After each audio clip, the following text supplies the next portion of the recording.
Thank you. Thank you very much. Thank you.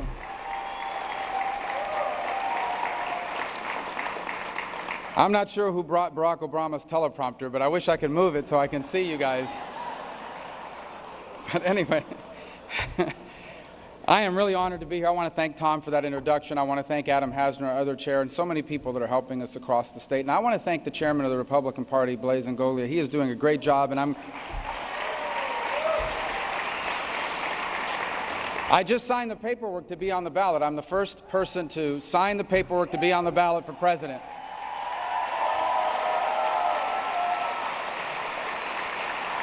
But it had to be notarized, so they asked me to bring my ID. I kid you not, I did. So I said, Google it. You'll see, it's me. But anyway, all by the book. So we're grateful, and we're honored to be with you guys today.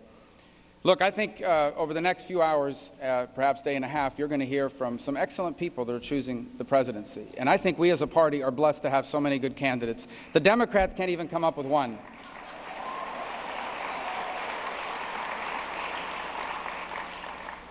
I can tell you this, you know why our field is so strong? There's some big differences between the Republicans and the Democrats running for president. For example, we don't have any socialists running in the Republican Party for president.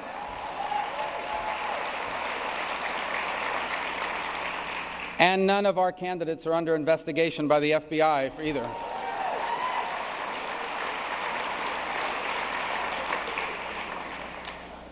This is an important election. They all are important. This election is a generational choice about what direction our country will take. For over 2 centuries, each generation of Americans has chosen to do what it takes to make America a special country. And as a result, every single one of us are the beneficiaries of the extraordinary miracle of the American dream. Now the time has come for this generation to make its choice. And it's an important choice, for we cannot afford another 4 years like the last 8. The last 8 years, the last 7.5 years under Barack Obama have been a disaster. And not just a political disaster, a disaster for real people in the real world. Now, if you are a very wealthy individual, congratulations. If you're a multinational corporation, we wish you much success. They may not like all the Obama policies, but at the end of the day, they can afford to hire the best lobbyists in Washington, the best lawyers around to deal with all of this stuff. The price of the Obama years is being paid by hardworking men and women, working families all across this country who today are struggling to make it paycheck to paycheck because our economy simply doesn't grow and the jobs that it creates under this president do not pay enough. The people paying the price are young Americans, some straddling thousands of dollars in student loans that they borrowed for a degree that doesn't lead to a job. The price is being paid by people who own a small business, the very backbone of our economy. And yet today, for the first time in 35 years, we have more businesses failing than starting. And the price is being paid by America's prestige in the world. Each day brings news about another humiliation at the hands of Russia, at the hands of China, at the hands of radical jihadists, at the hands of Iran. The last 7 years have been a disaster, and the price is being paid by our people. And we reach this moment now where we must decide what we are going to be as a country for the next 50 to 100 years. A generational choice for our nation. And as we prepare to make that choice, I think we can take lessons from our history. For it is the principles of our founding that have made our nation special up to this point. And they also happen to be the principles that our party should always be about, whether it's at the local level, the statewide level, or the presidency or the Congress. What is it that made America special? 3 core principles that sadly some in both political parties have completely abandoned. The first is limited government. We know that every answer to our problems does not have a government solution. And the federal government is not the answer to every issue before this country. In fact, the federal government was defined and created to be a very specifically defined and limited government. It was not supposed to be involved in every aspect of our lives. We were never supposed to have the federal government involved in K-12 education. That's why we don't need Common Core.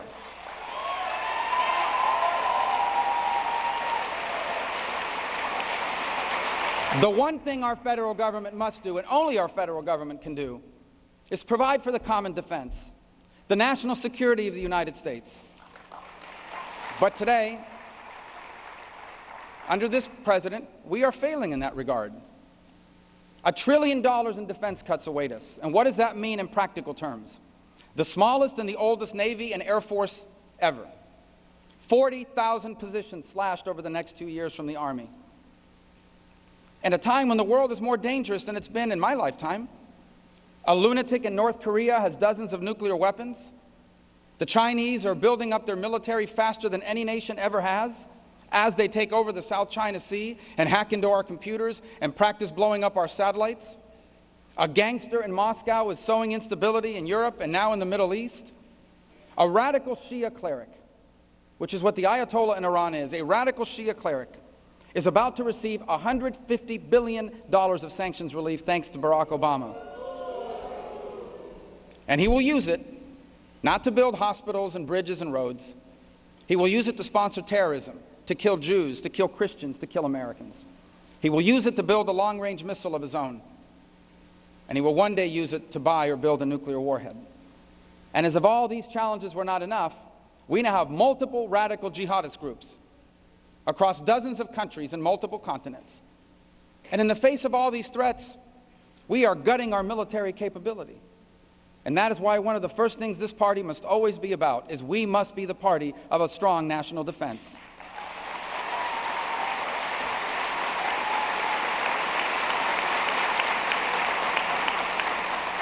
History proves that the world is a safer, a better, and a freer place when America is the strongest military power in the world. By the way, providing for our national defense means keeping our commitment to our men and women who have served us in uniform. And if you are a veteran and you are here today, we are thankful for your service.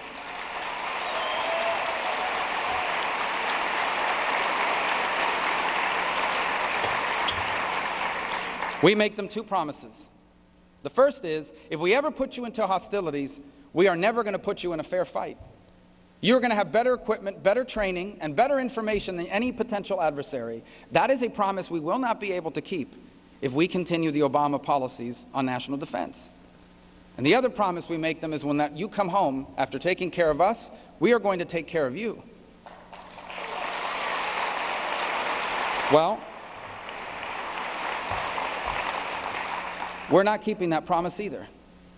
Today, the Veterans Administration fails far too many veterans. And there are good people that work at the Veterans Administration. They're veterans themselves. They care about our veterans. And then there are people that simply are not performing a good job.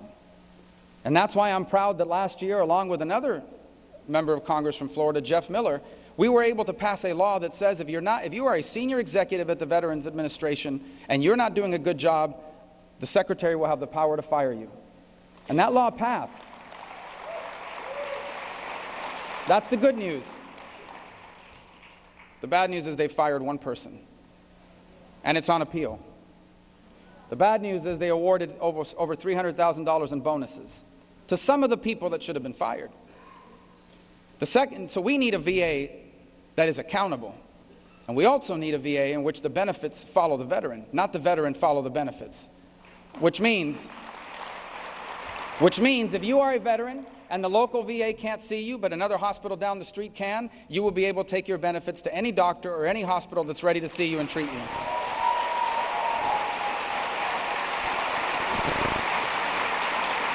A strong national defense also means a foreign policy of moral clarity, one in which our allies can trust us and our adversaries dare not test us. I only bring this up because we have the direct opposite. Our allies do not trust us. Our adversaries do not respect us. The best example of that is what's happening in the Middle East. There is only one pro-American free enterprise democracy in the entire Middle East, the State of Israel.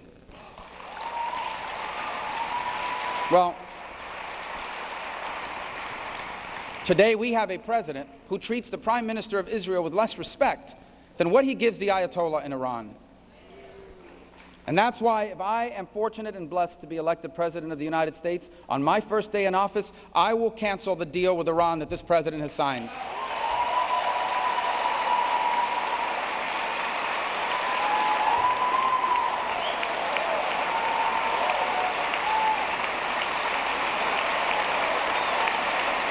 The second core principle that our party must always be about is free enterprise. The free enterprise system is what creates economic opportunity. Be very aware and afraid of any politician that says to you, when I was mayor, When I was senator, when I was governor, I created 1 million jobs. Well, unless you grew government by 1 million jobs, you did not create 1 million jobs. You know who creates 1 million jobs? The people who quit their jobs, max out their credit card to open up a small business out of the spare bedroom of their home.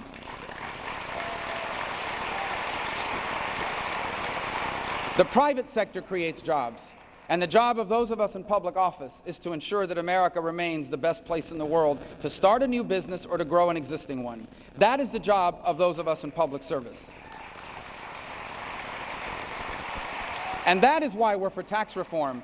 You can't grow your economy and be globally competitive with the most expensive tax code in the world for job creation. You can't grow your economy with regulations, $1 billion a week sometimes that they're adding onto the code that are strangling creativity. You can't grow your economy if you have a debt crisis, and we will have a debt crisis, $19 trillion and growing. You can't grow your economy if you don't fully utilize your energy resources. God has blessed America with oil and natural gas. Let us use it fully.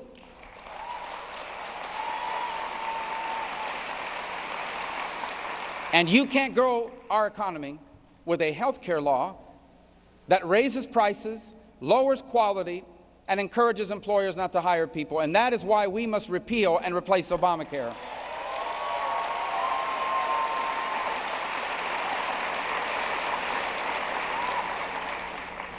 There's one more point that we should always be about.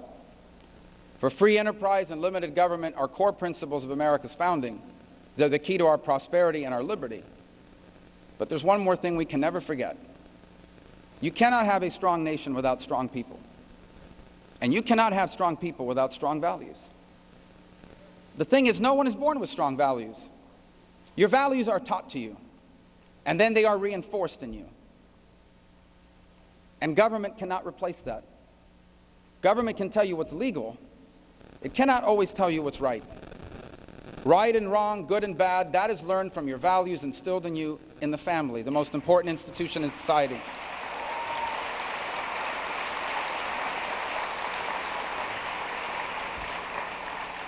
And far too many of our leaders, quite frankly, in some instances in both parties, have forgotten that. There is no replacement for the family. It is the original government. It is the most important school you will ever attend. It is in the family and the community that supports the family, where the values that lead to strong people are instilled and reinforced. And while government cannot make anyone a better parent, government cannot make you a better husband or a better wife. Believe me, if it could, my wife would run for office. Government shouldn't be doing anything that undermines the family. And government shouldn't be doing anything that undermines our values. And it does. And it does. We have anti-poverty programs that do not cure poverty but discourage work. We have anti-poverty programs that discourage marriage. We have a tax code that discourages marriage.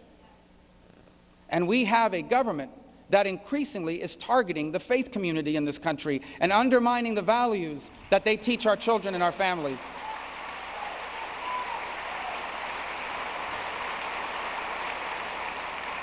The result is a growing number of Americans who hold traditional values feel like outsiders in their own country.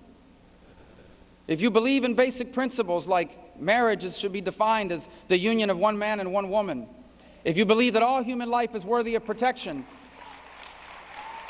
you're labeled a bigot or a hater.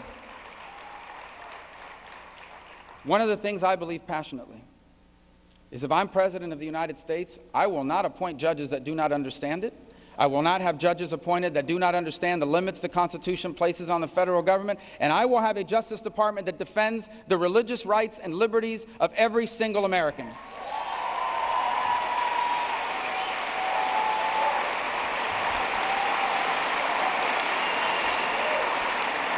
Because religious liberty is not the right to believe whatever you want. It is that, but it is more. It is not just the right to believe whatever you want.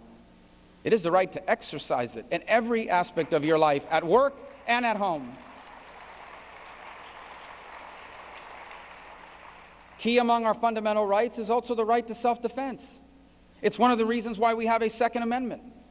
It's one of the reasons why gun laws fail everywhere they're tried. Because law-abiding people, they follow the law, but criminals do not. We must always be the party that protects and defends the Second Amendment because our people have a right to defend themselves, their property, and their family.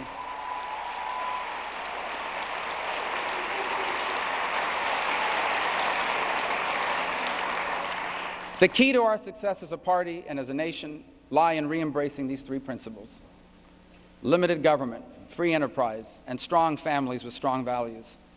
There is no other way forward. And if we are not for those things, no one will be for those things. The key to our success does not lie in becoming more like the Democrats. The nation already has a Democrat Party. We don't need two Democrat parties.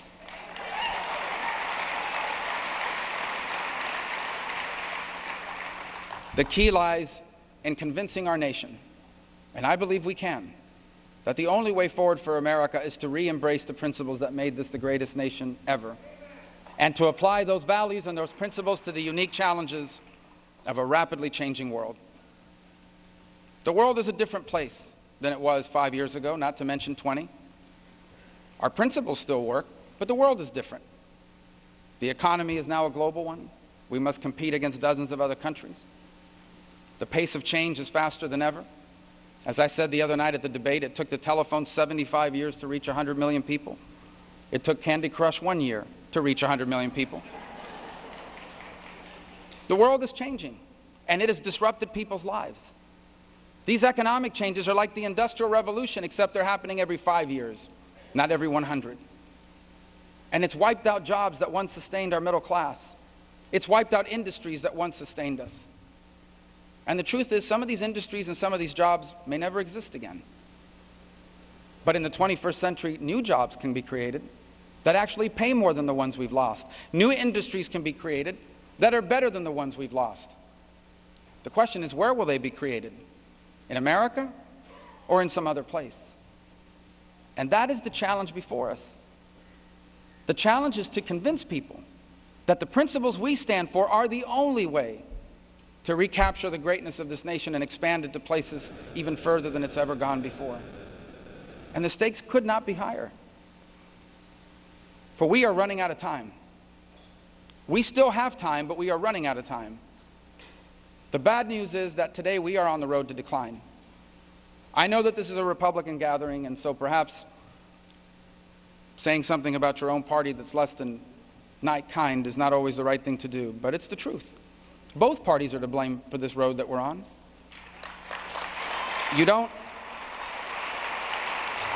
I always chuckle when people say there's no bipartisanship in Washington. There is. That $19 trillion debt is a bipartisan debt. But we've never seen anything like the last 7 years in this president.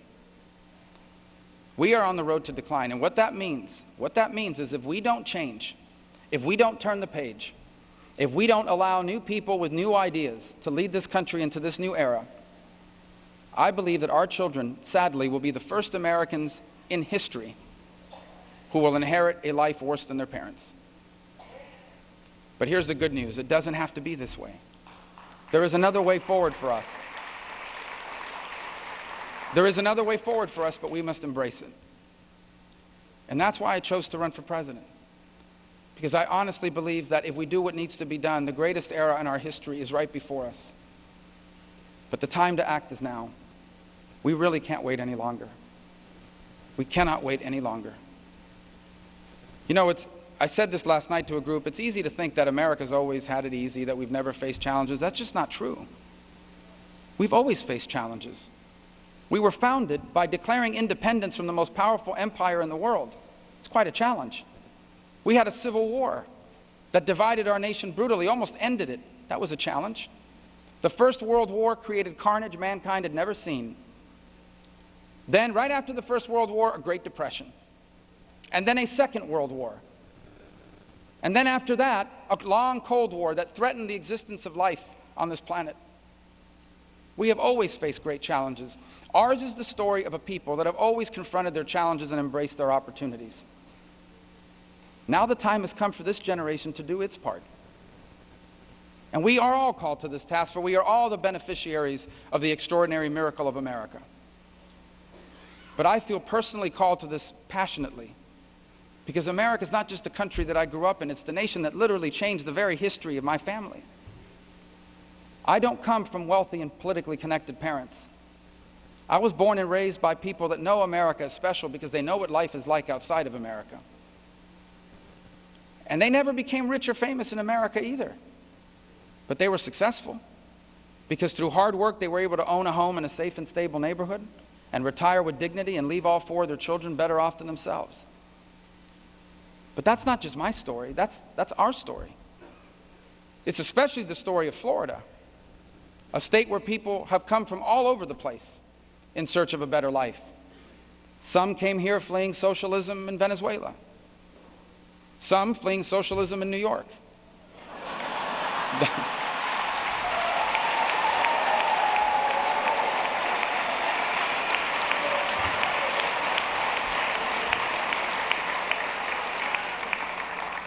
They came here in search of, yeah, I know, now I lost the New York primary. But listen, maybe not. We never know. They might move to Florida. If any state in this nation understands the American dream, it's Florida. People that understand the American dream is not how much money you make. It could be a part of your dream, but it's not the American dream. The American dream is not how many things you own on the day you die. The American dream is about being able to leave your children better off than yourself and achieving the life you want through hard work and perseverance. This is what makes us special. Every country in the world has rich people. The poorest country in the world has rich people. What makes us special is the millions of people that will never be rich, but are working hard to be happy. And whether or not they can achieve that in the 21st century, that is what will determine whether we are a special country or not. The men and women who will clean the rooms of this hotel tonight, the people who will serve your food at lunch or park your car, will they be able to leave their children better off than themselves? Will they be able to do for their children what my parents did for me and your parents did for you? That is what we must decide. That is what our party must be about. Because if we do what needs to be done, then that American dream will not just survive. It'll reach more people and it'll change more lives than ever before. And the 21st century won't just be as good as the 20th century. It will be better. It will be a new American century.